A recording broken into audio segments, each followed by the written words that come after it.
Brașov.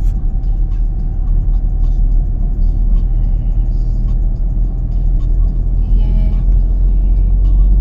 drumul prin pădure. Seamănă cu drumul de la Cheile Grădiștei.